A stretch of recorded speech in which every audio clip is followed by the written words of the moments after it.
2019 was a year for the books in terms of security, and not in a positive way. In case you've forgotten the biggest cybersecurity news of the year already, here are 10 of the scariest hacks and vulnerabilities from the start of 2019 all the way till now. A FaceTime call made in January initiated a strange chain of events. A teenager added a friend to a group conversation, and despite the fact the friend had not yet picked up the phone, he was able to listen to conversations taking place in the iPhone's environment. Turns out, a bug in Apple's FaceTime allowed anyone to listen in on your iPhone and iPad without your approval. In February, a Dutch security researcher found a leaky database from a Chinese company called SenseNets. It exposed the company's Muslim tracking facial recognition software, inadvertently revealing that the Chinese government had been using SenseNets to monitor its entire Uyghur Muslim population for possibly criminal reasons. Also in February, Italian academics developed a machine learning algorithm that could detect when Tor users were using a specific app, such as YouTube or Instagram.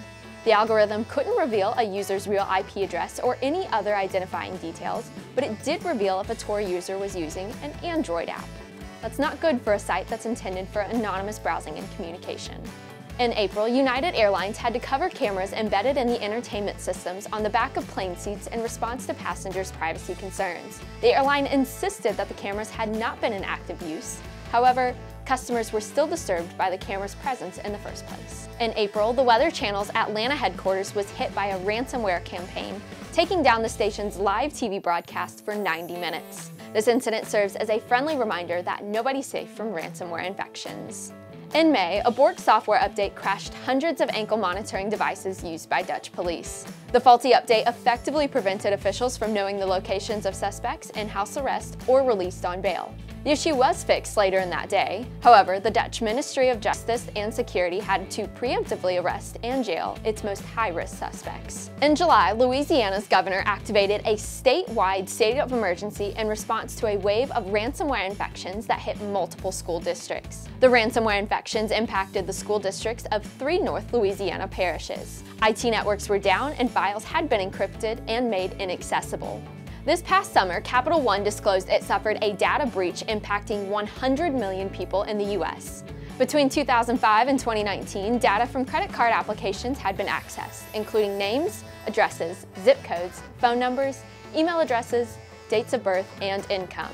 The hacker also obtained credit scores, credit limits, balances, and payment histories. This hacker would later go on to hack 30 other companies.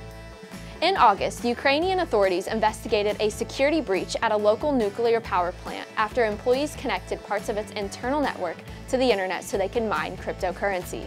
The investigation, led by the Ukrainian Secret Service, considered the incident a potential breach of state secrets due to the classification of nuclear power plants as critical infrastructure. This past autumn, a French security researcher found a critical vulnerability in a blockchain voting system Russian officials plan to use in the 2019 Moscow City Duma election. Moscow's blockchain voting system is the first of its kind. It allows Moscow residents to vote in the election via the internet, their phones, or home computers, and have their votes cryptographically recorded on the public Ethereum blockchain.